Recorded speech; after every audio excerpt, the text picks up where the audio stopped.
Hello everyone, how are you doing? This is MD Tech here with another quick tutorial. In today's tutorial, I'm going to show you guys how to allow or enable camera access on the Instagram app. So this should hopefully be a pretty straightforward process here, guys. And without further ado, let's go ahead and jump right into it. So all you have to do is open up Instagram and select your profile icon in the bottom right corner to be directed to your profile page. Then select the hamburger icon in the top right. You want to scroll down underneath where it says your apps and media, and you want to select device permissions. Where it says camera, go ahead and select that. And you want to select where it says your device is set to. Select where it says update device settings at the bottom. And you have to open up device settings on your phone, and then you can go ahead and allow them through here.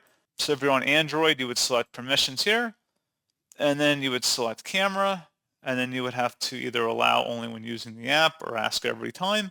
The process may be a little different for iOS devices, but you guys get the gist on there. So pretty straightforward process, guys, and as always, thank you for watching. I do hope that I was able to help you out, and I do look forward to catching you all in the next tutorial. Goodbye.